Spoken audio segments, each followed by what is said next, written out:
আওয়ামী লীগ সংগঠিত হচ্ছে এবং কে এর দায়িত্ব নিয়েছে সে তথ্য আছে বলে জানিয়েছেন লিবারেল ডেমোক্রেটিক পার্টির সভাপতি অলি আহমেদ। তিনি বলেন, বর্তমান সরকারের জন্য আগামী দিনগুলো অনেক বেশি কঠিন হবে।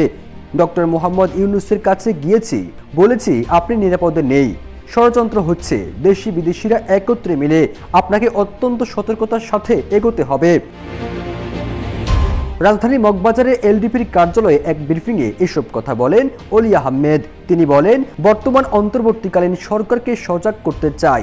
কিছু কিছু রাজনৈতিক দল আছে যারা আওয়ামী লীগের প্রতি খুবই দুর্বল, তাদেরকেও সাবধান করতে চাই। আওয়ামী লীগ সংগঠিত হচ্ছে, কে সংগঠিত করছে, কে দায়িত্ব নিয়েছে, এসব তথ্য আমার কাছে আছে। তিনি কোথায় বসে এসব কাজ করছেন, তাকে কারা কারা সাহায্য করছেন, সেসব তথ্য আছে আমার কাছে।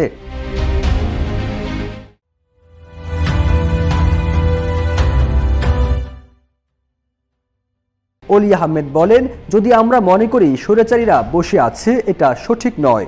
স্বৈরাচারীর দোসররা প্রথম স্তর, আর দ্বিতীয় স্তর পুলিশের মধ্যে আছে। বিভিন্ন প্রতিষ্ঠানে পুলিশের দোসরগুলো এখনো অবস্থান করছে। কাল বিলম্ব না করে স্বৈরাচারীর দোসরদের চিহ্নিত করে তালিকা প্রস্তুত করতে প্রধান উপদেষ্টাকে আহ্বান জানান অলি আহমেদ। বই পড়ে দেশ চালানো যায় না, বাস্তবতার আলোকে দেশ চালাতে হয়। আবেগের বশীভূত হয়ে যদি কোনো কাজ করি সেটা ভুল হবে। আমাদের বিবেককে কাজে লাগাতে হবে। এখনো সময় আছে, আমাদেরকে হুঁশিয়ার হতে হবে বলে সাবধান করেন অলি আহমেদ। ফিরোজ আলম, জয় জয় দিন।